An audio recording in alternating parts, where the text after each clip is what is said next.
The fastest way to realize what your superpowers are, go out and serve in the capacity that you can.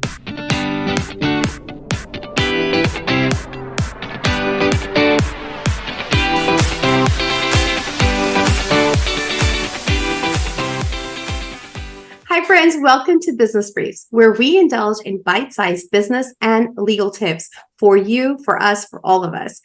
Today, we have the extraordinary and a really good friend in a very short period of time who I had the chance to meet at a conference back in April or May, Lindsay Hancock. She is the founder of Hancock Consulting, but more than that, Strategy of Success. And I'm so excited to have her here. Her personality is magnetic and just so smart and brilliant all together wrapped up. And I just love talking to you. And I know that you all will have a wonderful time chatting and hearing Lindsay today. Lindsay, welcome to Business So Brief. excited to be here. I've been looking forward to this. Yours has been on a trip and I've been like, come back so we can have this conversation. So I'm so excited to be here. Yeah, I mean, we met in Mom 2.0 back, I think it was in May, I think when that conference happened. And I don't know, I just felt like an instant connection to you. Your personality is wonderful. And then what you do, I feel also, that really aligns with your personality as well. And you're consulting, you're helping companies and businesses get their products into storefronts, but you're also a strategist on the side of making sure your business isn't sucking the life out of you, even though you may love it, but it may not align with you. And so I want to talk about all of that. But before we get into all of that, how did you even get into all of this? Yes. So in my early career, I worked for large corporations and traveled the world. I lived in Singapore for 4 years and Denver, and just traveled like 90% of my job. So I've been and worked and consulted in 20 different countries around the globe. And I loved it. I loved everything about strategy and learned how important strategy was. I would have mentors that would teach me different things, international sales or marketing or branding or, all of these different things. And I realized very quickly, I had my mentor, Rohan Thakur, is from India, and he changed my life with strategy. And he taught me, like, Lindsay, if you don't know where you're going, you're just running yourself ragged. And so I learned this value of strategy and moved back to the US. I was going to be a stay-at-home mom. And then my husband and I just kind of started businesses. And we learned with this strategic blueprint that Rohan taught me, you can do anything in life. And so we started small businesses. We'd scale them to $1 million. It was almost like magic. I felt like I was cheating in life because, you guys, I'm not the brightest. Like, your podcast host, I remember sitting down at a dinner table with her and I'm like, is she real? Like, how can somebody be this brilliant and just your legal background? And I was so intimidated. And that is just not me. I'm blonde. I'm pretty, like, I don't know. Lindsay, this is crazy talk. Like, I do not agree with you on any of what you're saying. Oh, you are kind. That's why I'm cutting you off right now. You are amazing. Like, whatever Lindsay might say, if you're watching this video, you will realize that, yes, she's beautiful, but she has the brains as well that align with everything.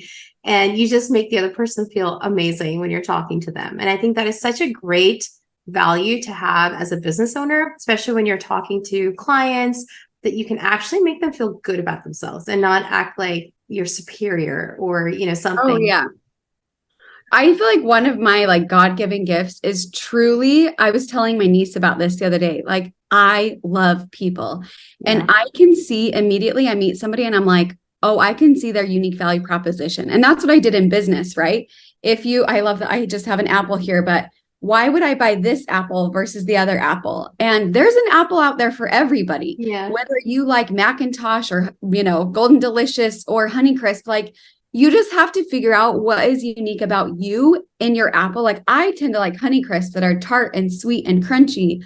My husband does not, because he's like, they're too tart and they're too, and I think that when you can understand what you yourself have to offer, then you can realize, like, oh, I'm a Honeycrisp. I'm not a Golden Delicious. I'm not for you.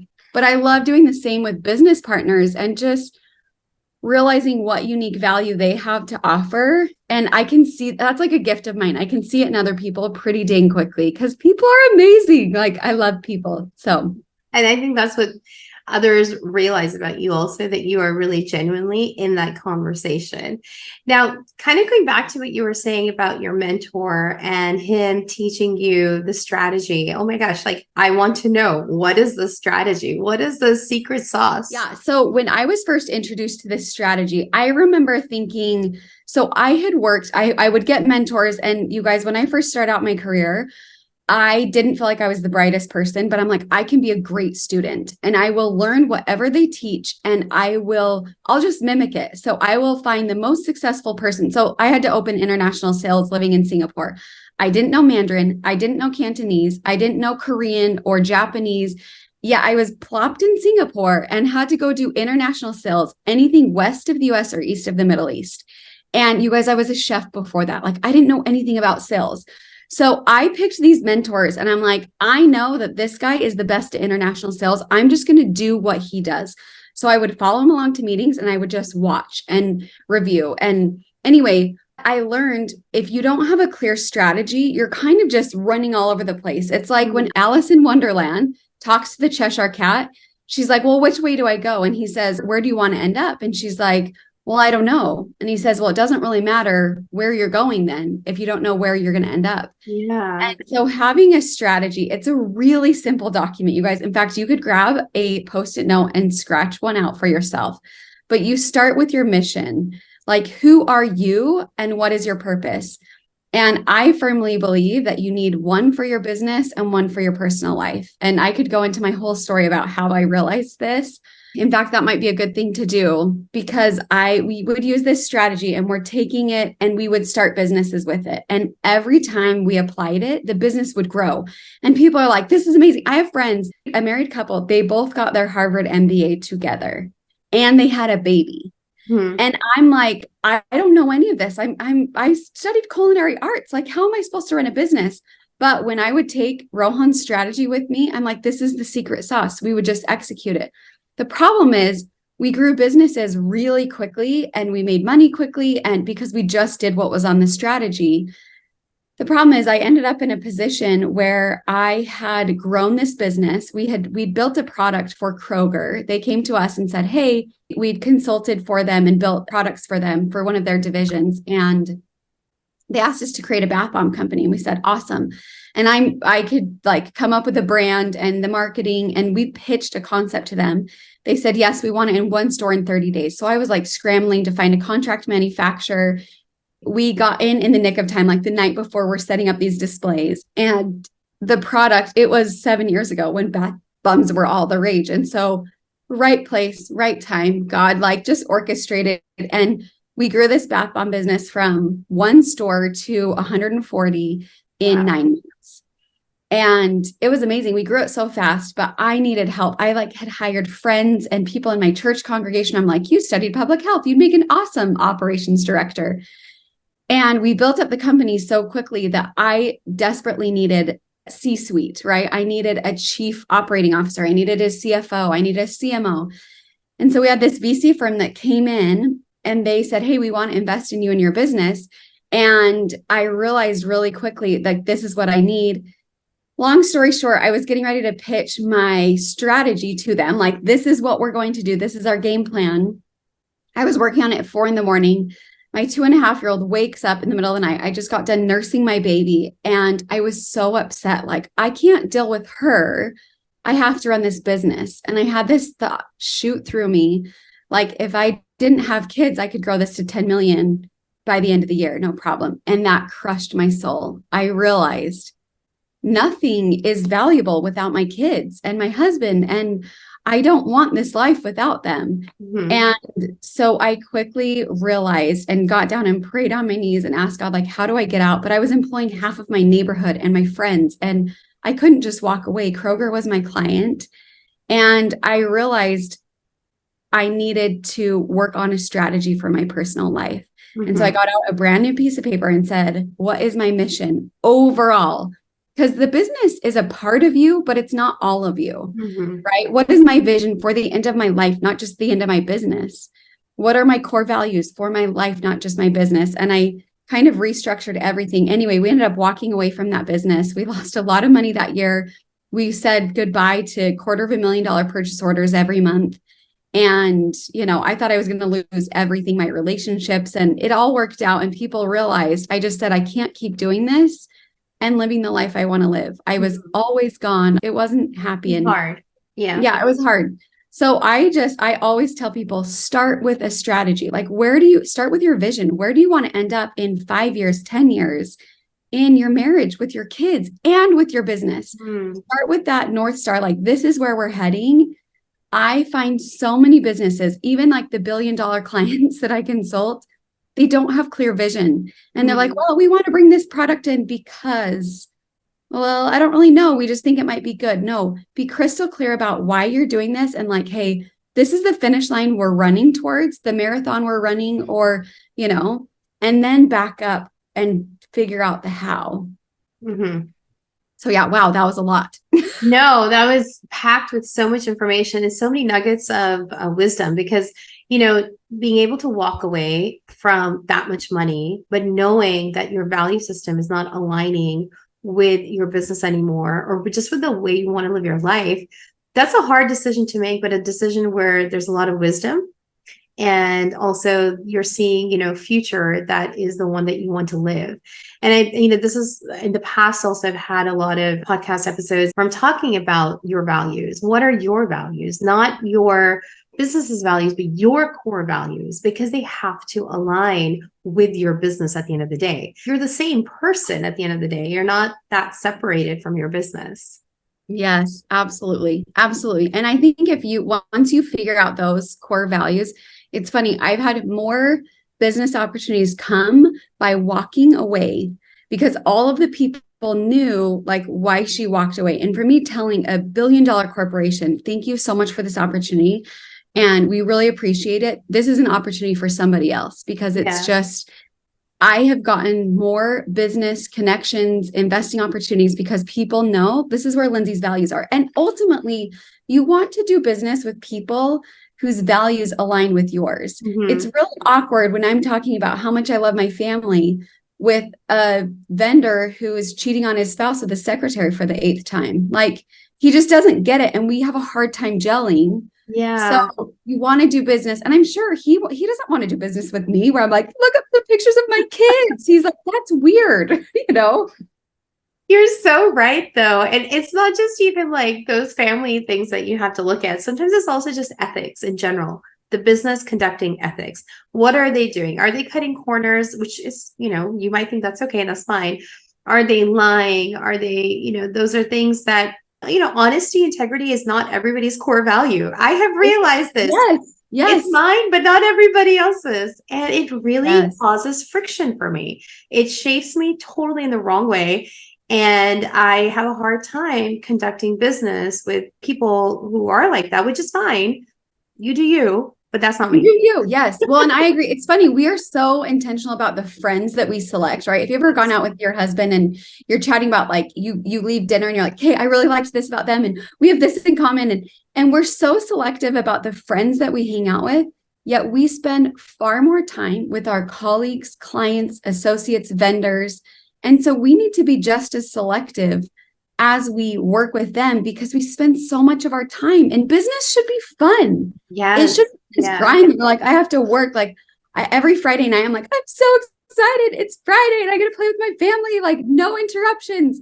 And then Sunday night, when I'm like gearing up for Monday morning, I'm like, I'm so excited. I love work. And it's just because you cultivate these relationships. Yeah. And that's a really good feeling to have, to be looking forward to both sides of who you are, or, both sides of the spectrum of the life that you're building. But just kind of going back to that, the strategy, like, so you have the mission statement, you have your values, and then what do you do after that? You build out your vision. And again, I'll share it with the audience here, but you say, I want to blank, like, what do you want to achieve by blank time, and set time specific goals so that what can ultimately happen. And once you figure that out, that's your North Star, right? It's like if you're running a marathon, it's not like you first figure out, I'm going to run a marathon, or I'm going to run a 5K. And then you can start Googling couch to 5K programs. And then you can plug in the tactics and the measurements. But you have your vision first. And then you ask yourself, what are the big picture objectives that will get you to that. So if you want to, I always ask, like, what is your end goal? And then how are you going to get there? So if your end goal is, hey, I want to make 5 million by the end of the year or 1 million by the end of the year, let's start with 1 million because that's an easier number. How are you going to do that? Do you have online sales? Do you have retail sales? Do you have, are you a door-to-door? Are you B2B? And that way you can tie specific numbers and you can look at your existing numbers and say, well, right now I do about 30% of my sales on Etsy and 30% of my sales to friends and family and 30% of my sales to other vendors. Okay, well, then you need to hit $3,339 for this area. And you can start breaking it down. And then you can realistically ask yourself, then you just back into those numbers. Okay, well, how am I going to get roughly $300,000 in Etsy sales? Right now, I'm only doing 100,000. Mm-hmm. Okay, well, and you break that down. Like, do you need more leads? Do you need your existing? Because there's only ever 3 ways to grow your business. And your audience has probably heard this, but number 1, you get new customers that have trial. Number 2, you get customers who have bought from you before to come back again. So let's say they buy, once a month. How do you get them to come twice a month? Mm-hmm. And then the third way is you get people who have come to you before to spend a higher dollar amount when they come. So if it's like, hey, they spend $100 every time they check out, okay, we're going to try to get them to spend $300. Mm. What do we need to do? And it's just, you first start with those objectives and you break it down. We call it OGSM. So here's your objective. And then you break down that objective into a goal. And then you break down that goal into a tactic. And then you break down that tactic of saying, hey, what's the measurement that tactic happened? You guys, I promise you, if you just follow a strategy, like you can truly achieve everything. The problem in this world is people get too distracted and they're like, I'm going to go do this. And then I'm going to go do this. And it's like, no. Be willing to commit and write down what it is that you're going to achieve and start telling people, I will achieve this. Yes. You have to be clear about that. I love that because I think like we can get all the strategies in the world. We can get all the methods in the world. But if we're not focused and disciplined and pursuing that, then we aren't going to get anything done. And so there just needs to be an integration of, balance. You have your time when you can do what you need to do, spend time with family, have your own time doing whatever you want to do. But then also, I don't know about you, but I have seasons where I feel far more distracted. And then I have seasons where I'm like so like laser focused. And then I'm like, okay, now I'm tired. Now I want like super distractions in my way. So I mean, sometimes it's so hard. And I know that, you have the strategy of success. And so if you had a client that's coming in and saying, listen, I love the strategy that you're giving me. I love that, you're giving me all these tips on how to get my product somewhere, but I feel lost. I feel distracted. I feel like I want to do it. I love it. But at the same time, I want to do something else. Like, how do you reel them in? How do you say, well, this is what you need to do? Yes. So we actually just built out this framework and course. We've done masterminds with groups where people fly out to Utah. They're really fun because they're like really highly motivated women. And we just did one and all these women are like, this is so cool just for the network of other women. Yes. Yeah. But we broke that down into like my mission is to help women of the world. And it's funny because I have some male clients and they're like, you keep saying women and I'm a man. And I'm like, I just feel like women need this more than men because we feel guilt. We feel guilt that we're not in the home more. And then when we're at home, we feel guilty that we're not driving more business. And I think the true core is women have a hard time understanding truly who they are and what their unique purpose is. Mm. And they don't know what kind of apple they are. Mm. And it's funny because we built out an entire framework and course that help walk you through like understanding truly who you are. Like, what is your unique value proposition? What are your strengths? What are your core values? What are your fundamental psychological human needs, right? We took pieces from Tony Robbins' program of the 6 core fundamental human needs. We do like Maslow's hierarchy of needs. We've taken this process called, it's called the Harvard Reflected Best Self. Again, I have some good friends at Harvard and they shared this with me. I'm like, this is brilliant. The world needs this, where you send out, and you guys can go and do this without going through our program, but just look up Harvard Reflected Best Self. You basically send a survey to your friends, your family, your colleagues, and they help you understand what you're good at. because it's so hard for us, especially women, to understand I am sweet, I'm crunchy, I'm tart, and I'm firm. Like we don't know, but we're like, I know that golden delicious apple is XYZ. We can see it so much in other people. We have a hard time seeing it in ourselves. And I would say that's it. It truly starts with your strategy, your high level, like where are you going? What do you want in the future? And spending time in the quiet of the morning, or take a day for yourself, ladies and gentlemen, to ask yourself, what do you really want? Yeah. And then why? And I have so many clients that feel this pull to do all of these different things because it's hard. We live in a world of social media where we want to be everybody, right? Yeah. I see yourself and I'm like, maybe I should have been an attorney. My parents would sure appreciate that. And like, that is not me. I have such a hard, I'm like, just send it to my attorney. It's so important. And I firmly believe God has given us unique talents that are only specific to us. And it's hard because we get so comparative. Like, well, she's great at marketing and she's great at this. And I'm sure you do. You're a fantastic attorney. And you're like, what's unique about me? Guess what? I don't like talking to stuffy, boring attorneys. I'm like, oh, kill me. In fact, we've looked at, just you're so fun and engaging and you have this unique perspective and family balance. And, like you will attract people that want to do business with you. Oh, you're so sweet. You're like full of compliments. So thank you. And well, they're all true. And your audience knows that. So you're so sweet. I really appreciate it. And it's like, definitely something I needed to hear today, actually, because I journal in the morning typically. And that was part of my journaling this morning. Also, is just, in fact, the funny thing is that the message in my journaling was that you are uniquely made and there's unique gifts in you, that those are the skill sets that are kind of the guiding power of where you're supposed to go in life. And, even if you have weaknesses, then, lean into whatever you lean into. I'm spiritual. I lean into God, but, others might lean into whatever the universe or energy. Yes. Whatever they're leaning into. So it's funny. And I needed to hear this. So thank you. This was definitely like a full circle for me today. I wanted to add into that is that I feel like, for me, like, I'm like, oh, I'm a lawyer. Anybody can do what I do. Anybody can read a contract and figure it out. And like, literally, those are thoughts that go through people's minds, not just mine, but they're like, I'm an artist. Anyone can draw this. Unless you really like realize how freaking amazing you are. Like, you're just like, anybody can do it because I can do it. It's easy to me. So it's easy to the next person. And that's not true. No. And the fastest way out of that spiral, because no matter what you believe in, I think you believe in opposition, right? To your audience.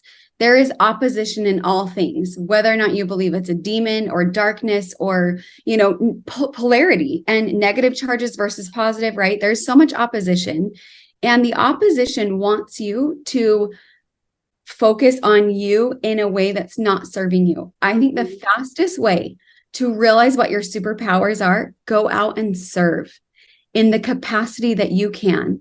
So the minute you start feeling bad about that, you call up one of your clients and you say, hey, I want to help serve you. I have 30 minutes that I want to give to you for free. What can I help you with?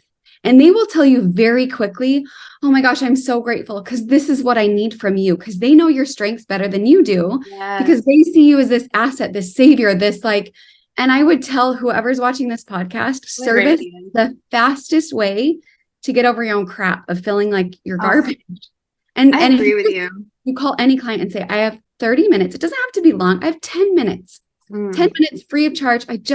Today I just need to serve.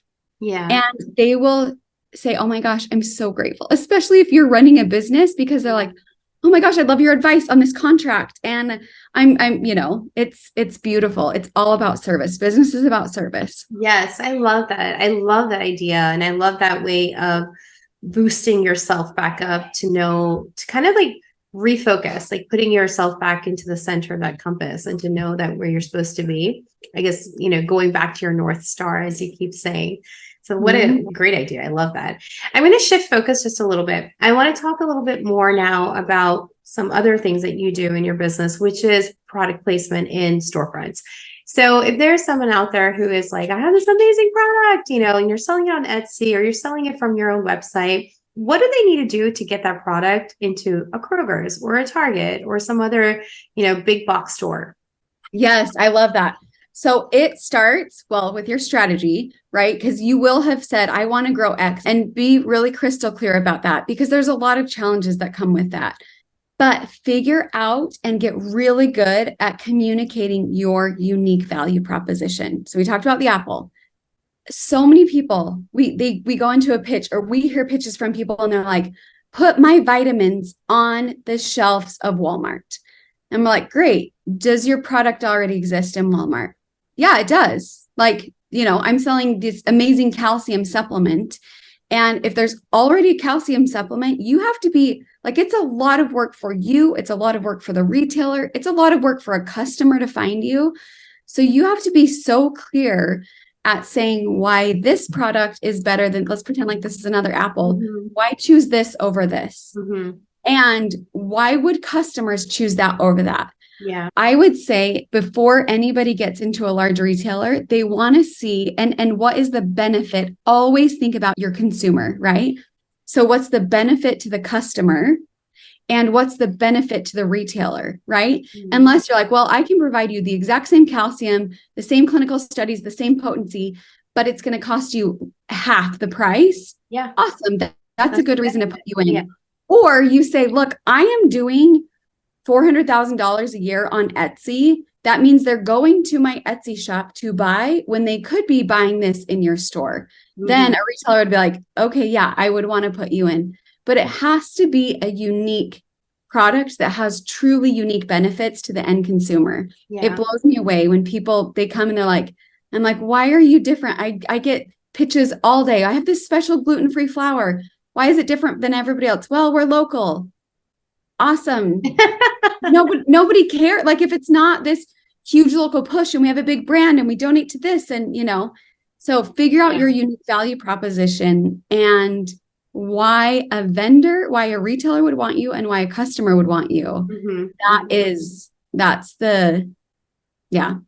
And that's great advice in general, like not even just to get yourself into the big box companies, but also in general, like how do you differentiate yourself? What is the value added?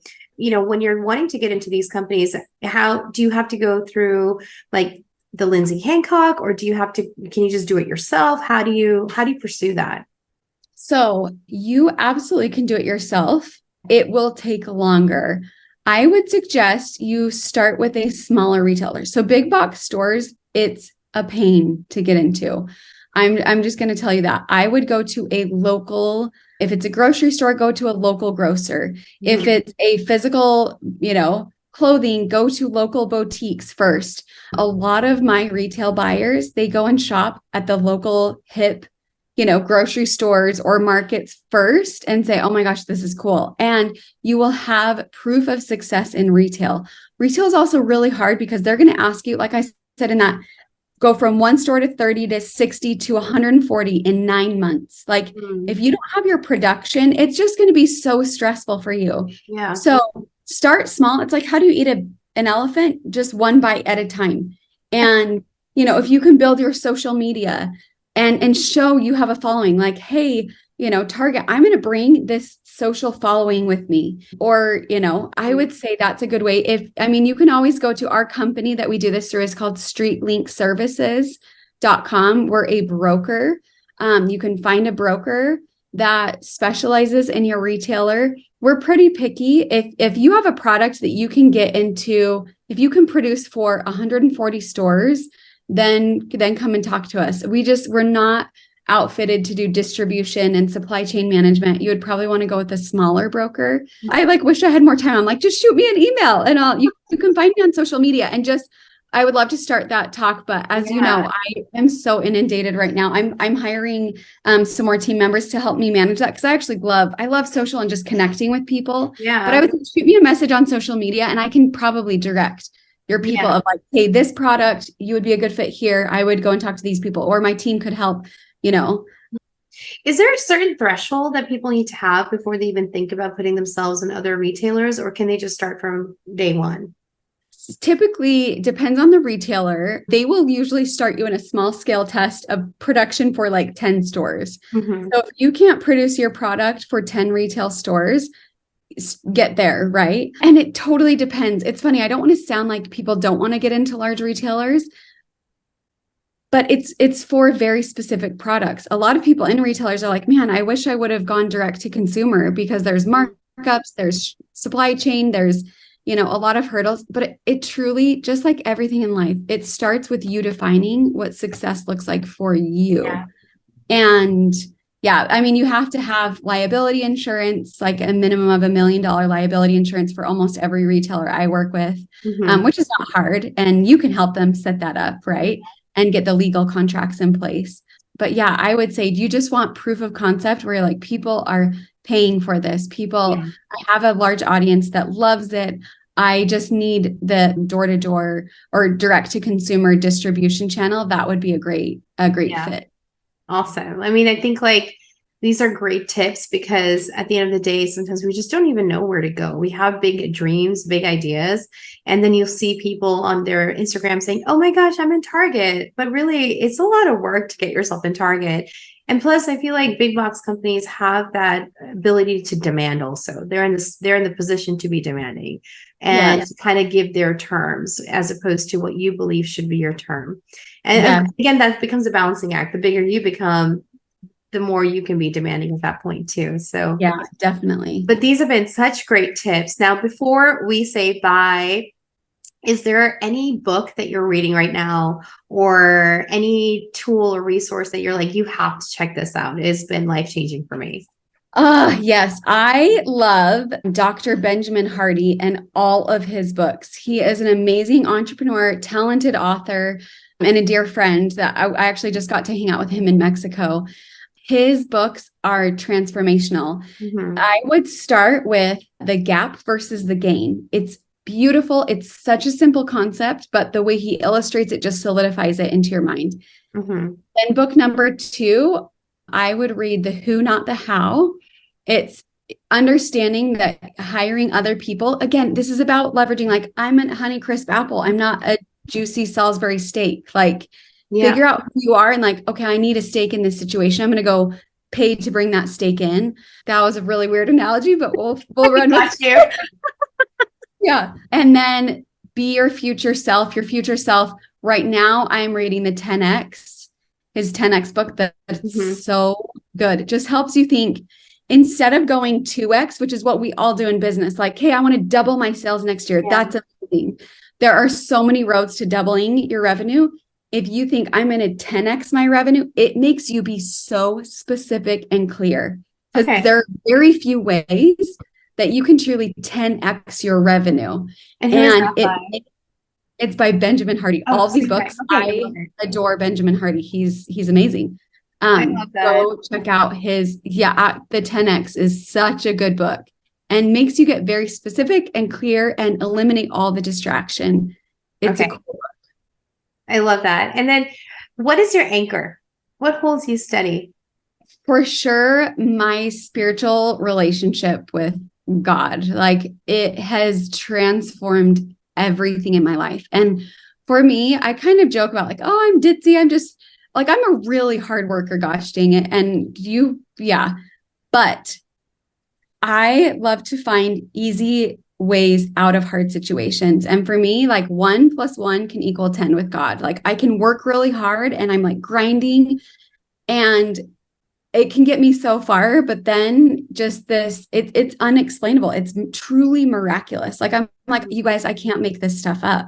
That just these miracles get plopped on my plate. Like we'll work so hard to get into a retailer and it's so hard to get to the decision maker. And then out of the blue, somebody just emails me of, hey, I saw you on this and we want to bring your product in. And I'm like, I have clients that are like, this is amazing. How did you get into that? And I'm like, you guys, I truly did not. It was handed to me. And like, that is God. Like, I can't, it's either some magical unicorn up in heaven that's like pulling these marionette strings, or like we really have a God who's our father and mother in heaven. And that's what I believe. I'm like, it makes more sense that, he and she would look like us and they're like our parents. but it also could be a unicorn. I have some friends that believe that, or mushrooms, or, you know, whatever you believe. Yeah. Oh yeah. I love like gathering friends. In fact, last night I was at dinner with a good friend and she's Catholic. I'm from the Church of Jesus Christ of Latter-day Saints. And she's like, I'm like, we just need a Jewish person. And then we have like the starting of a really great joke. A Catholic and a Jew. We're in a bar and, you know. So yeah, I have friends that believe a lot of different things and I love to gather friends. I'm like, let's just talk about spirituality. And yeah. Oh God, I love that. yeah.